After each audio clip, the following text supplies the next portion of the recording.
I guess it's working.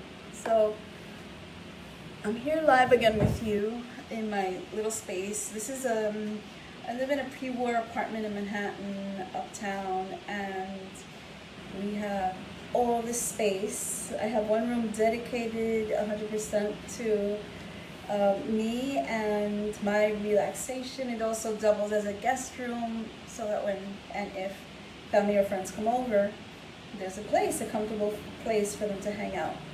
So today's topic is going to be touching on something that I said in last night's live.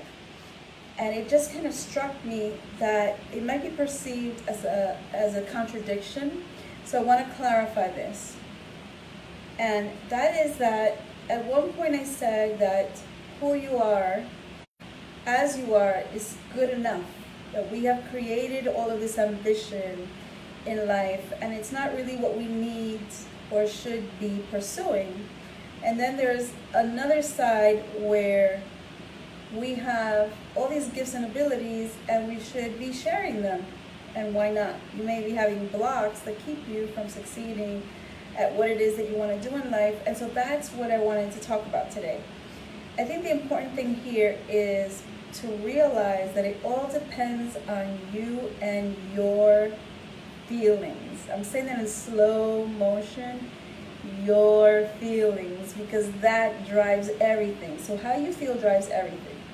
And you may want more out of life, but if you're pursuing it out of a feeling or a sense of desperation, like I'm not good enough and I need to change this and I want more, I need more money and I want more success and I want a better career, that can help motivate you a little bit, but those bad feelings serve to sabotage a lot of times. And I think that the better approach, at least from where I come from, the best approach is to embrace who you are, love yourself fully, and then decide, you know what, I want to do this, I want to pursue this. But it's not out of desperation, because desperation creates negative feelings in you. There's going to be a negative attitude surrounding this. You might be feeling down. And again, what did I say the other day? The word I used was contracted.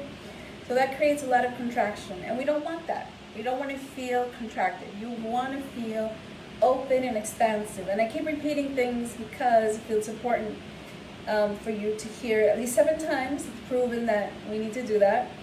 Hear something 7 times so that it really sticks in, and I want it to stick in. So we need to make sure that we're more open and expansive and feeling good. So it doesn't mean that you're going to be stuck in the same place forever in your life, because you know what? Maggie said that it's okay for me to be who I am, where I am, and how I am. Yes, that is true. However, you can grow more if you so choose. Doesn't mean you have to. Look, I know plenty of people who all they want to do is be a wife and raise children and be the best mama they can be or the best dad they can be. And that's freaking great if that's what you want. But if you're doing that and you feel like you want more, you have talents and abilities that you want to share with the world, then you see, being that mom or that dad is going to be problematic because you are feeling the heaviness, you're feeling contracted, you want more. So, you see, it all depends on what you want and how you feel. It's not based on anybody else's expectations of you, although our parents always want us to succeed, and they always feel that if you make more money, then all your problems will be solved in life. However, that's not true. There are plenty of people who succeed in business or in their artistic career, make good gobs of money, and come back and say, I was still miserable. So it doesn't really solve all of your problems. I believe that the more expansive and open you are, the more good you're feeling, the happier that you feel, the better you are in life, because then you can pursue things with the right kind of energy.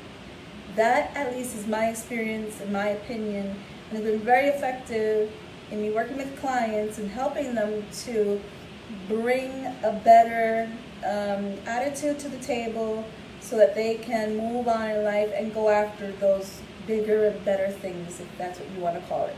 I'll give you one example of a client who had lost his job, lost his house, had to move back in with his parents, and then what happened?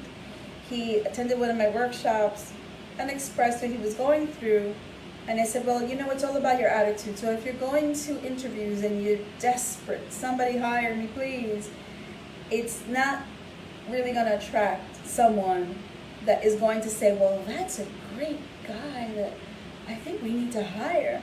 It kind of works, right?